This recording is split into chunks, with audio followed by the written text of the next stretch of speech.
بسم الله الرحمن الرحيم. السلام عليكم ورحمة الله وبركاته.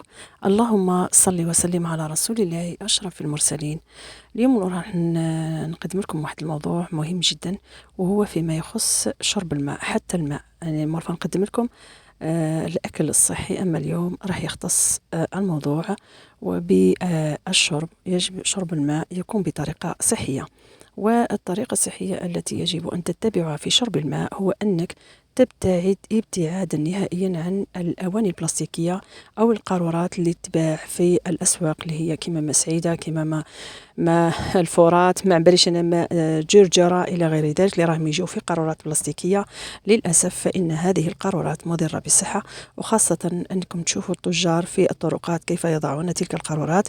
للأسف يعرضوها للشمس، يحطوها البرة أمام المحل، وعندما يعني تطلع عليهم الشمس تلك درجة الحرارة راح تخلي هذيك القارورات تتحلل منها مادة، من المادة البلاستيكية اللي مضرة جدا بصحة الإنسان، وقد حتى تخلق له مرض السرطان.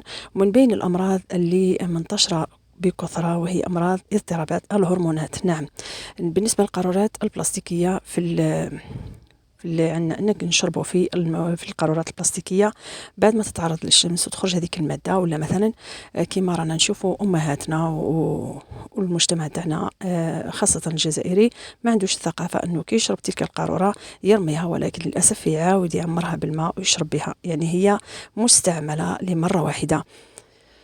كاين واحد الثقافة التجارية اللي نحب نعلمكم بها، وأنكم كي تقلبوا من الأسفل القارورة ترون كاين دي شيفخ ولا نقولوا أرقام. إذا كان الرقم اللي في القارورة رقم 5، يعني نورمال، راكي تلك القارورة تقدر تستعمليها مرارا وتكرارا. إذا كان الرقم 2 أو 3 أو غير ذلك فإنها للأسف تستعمل مرة واحدة، يعني تلك القارورة ترمى، يعني ما تزيدوش تستعملوها، تمروها بالماء وتشربوا. لأن الماء عندما يكون تلك القارورات البلاستيكية فإنه يضر بصحتنا. وأول الأمراض اللي تنتج من تشربنا للماء بالمواد البلاستيكية وهي اضطراب في الهرمونات. كما راكم نلاحظوا أن خاصك كل الشعب الجزائري ولا حتى في الدول العربية ولا الدول الأوروبية اللي عنده اضطراب في الهرمون، أعرفوا باللي الأواني اللي راهو يشرب بها الماء ولا اللي يأكل فيها غير صحية. يعني باش نحلوا المشكل هذا، باش نحلوا المشكل هذا نهائيا، يعني كاين امراض بزاف ما نحبش نقول لكم على الاضرار والاخر. اذا بغيتوا تتوسعوا في الثقافه تاعكم ادخلوا جوجل وديروا مظاهر القارورات البلاستيكيه، راح تلقاو مظاهر كثيره وكثيره، ومن بيننا يعني حددتكم هذا المرض اللي هو اضطراب الهرمونات، لانه منتشر وشائع بكثره في المجتمعات نتاعنا. والحل هو حل بسيط جدا. كما قلت لكم الحل بسيط جدا، وهو أنكم حاولوا أنكم تجيبوا الماء من المنابع الطبيعية، وبعد ذلك هذه الماء على بالي بلي تجيبوهم في الأواني البلاستيكية، يعني كما نقولوا احنا في الجزائر مصطلح بدون بلاستيكي. كي تعمروهم في البيدون بلاستيك ولا أواني بلاستيكية، دلو بلاستيكي أو غير ذلك، مباشرة كي تجيبوها تضعوها في هذه القلة اللي نعدتها لكم درك، اللي راهي ظاهرة في الفيديو. القلة هذه مصنوعة من الفخار والطين. هذه القلة عندما نضع فيها الماء مدة زمنية، فإن الوسط هذا الماء يصبح قلوي، وبالتالي عندما نشربه منه راح يحافظ لنا الجسم تاعنا ويحمينا من مرض السرطان.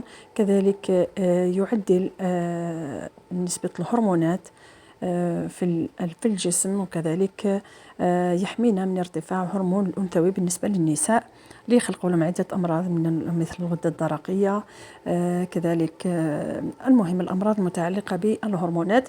يعني هذه المعلومة اللي حابة نعطيها لكم، اللي هي مهمة جدا، أن الماء عندما يوضع في قلة الطين يصبح وسط قلوي يحمينا من الأمراض.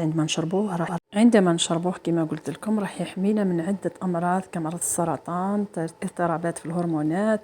المهم الماء اللي في القلة تاع الطين ماء صحي 100%. ونقول لكم تجنبوا كل ما هو بلاستيكي، كل ما هو بلاستيكي. حاولوا تشربوا الماء تاعكم في القارورات الزجاجية الأكواب تكون زجاجية. وكذلك والأهم والأصح هو أنكم في كل منزل، ننصح كل منزل أنه يستعمل القلة المصنوعة من الفخار، لأنها صحية 100% وتجنبكم من عدة أمراض. المهم وش بقى لي نقول لكم؟ ما بقى لي غير نقول لكم تهلاو في صحتكم، تهلاو في أعز الناس ليكم. الصحة تاج على رؤوس الأصحاء، على رؤوس الأصحاء لا يراها إلا المرضى. واسمحوا لي أني غبت عليكم هذا الفترة نظرا لظروف، وإن شاء الله نولي اللي نعطيكم ما هو مفيد ومفيد لصحتنا. ودعموا هذا القناة أنها بتدعيماتكم بتشجيعاتكم نقدر نستمر، وحاولوا أنكم ترفعوها وتبذلوا معايا مجهود باش يشوفوها كل الناس، لأنها مفيدة لكل اللي عنده أمراض مزمنة، وكذلك حتى اللي حاب يحافظ على صحته. ما بقى لي نقول لكم في أمان الله.